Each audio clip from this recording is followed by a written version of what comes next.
Hey guys, my name is Stephanie. I'm here today with Right Reason Technologies to give you some tips on how to transition to online learning. I know it's a bit of a crazy time and a lot of people are having to transition from in-classroom learning to online. And I was once a student who did a lot of online classes. And in addition, I've done a lot of online trainings. So I'm going to be here with my couple of tips. And feel free to reach out to Right Reason Technologies for any other tips or questions that you may have. They're here to help you during this time of transition. So my first tip is to designate your workspace. So this is super important, especially when you are sharing a living and working space. Sometimes it can get a little bit tough because you want to work right next to your coffee maker, or you want to work in the kitchen, or you have a lot of other stuff going on that you need to be doing while you're working. But it's really important that we choose a space that is really designated just for work. So what I do is I have an office, and every day at the end of my workday, I close the door, and then I live my life. It's important that we designate workspace for work and life space for life. Not only that, choose a focused, quiet space, but not only that, definitely feel free to make it your own. Even though we're only doing a few months of this online learning stuff, doesn't mean you can't make it fun so it's more productive for you. So you can see I have a lot of my pictures here. Feel free to add a plant or your favorite pictures. It really helps you be more productive. Okay, tip number 2. My next best tip is to utilize 2 monitors. So you can see here I have 2 laptops next to each other for when I do online work, but you don't have to use 2 laptops. You can use one laptop, a computer, and then add a second monitor and connect them. It's a really great way to stay on top of multitasking. So if you have a class going and you also want to accept questions at the same time, you don't have to flip between 2 different tabs to do that. You can just look from monitor to monitor. It's just a really good way to keep yourself accountable and productive. Tip number 3, don't forget to use your headphones. Not only can this help eliminate distractions from your house or whatever's going on, it can also help your students hear you better. So I just think it's really important. Sometimes I think I might look a little funky when I'm wearing my headphones, but it's important that we keep doing that. And not only that, so I have a Bluetooth set that connects right to my computer. You don't need a Bluetooth set, but one that can plug in or anything like that. Just really helps you remain focused and limit distractions and also help your students to hear you.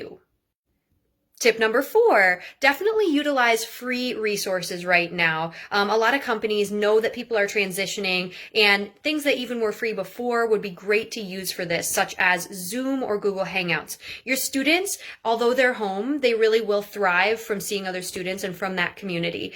So hosting your classes on Zoom or Google Hangouts, or hosting office hours, things like that, this is really a great way to keep them engaged and involved with each other and with you, even though we're all at home.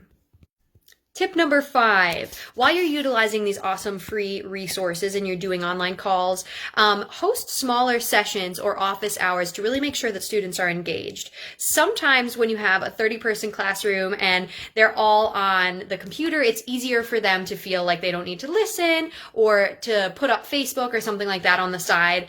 So what I really encourage teachers to do is maybe pick 5 students at a time and sort of talk them through the lesson as much as you can while all the rest of the students are doing some work or some group activities, and then swap out throughout your time who's listening to you and who's doing the group work. It really keeps the students engaged, and also host office hours so students can ask you questions and still get that personal interaction.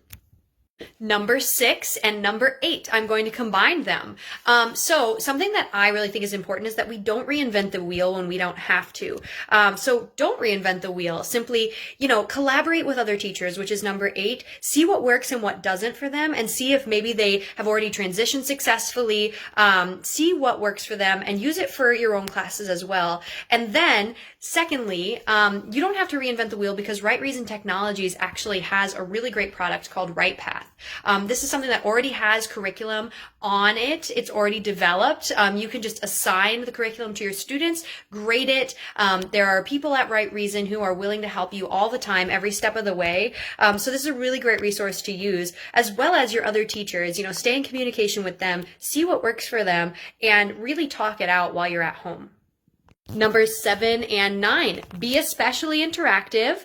And then secondly, assign group work.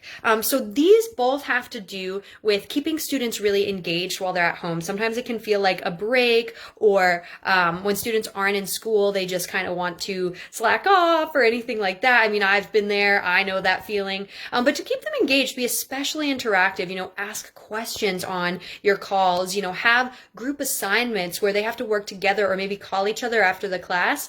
So they're still having interaction with each other and they're still having interaction with you.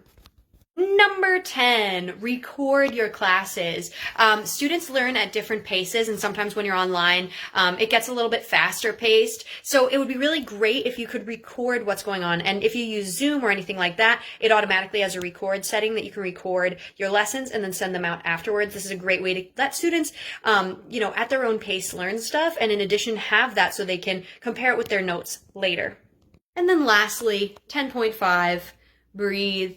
We are all in this together. Working from home is not impossible, and creating that learning space is really important, but it's doable. And Right Reason Technologies is here for you. If you have any questions whatsoever, feel free to reach out. We have resources for you. We have Right Path, all these different things that could really be helpful to you. So we wish you the best of luck, and let us know if you have any questions.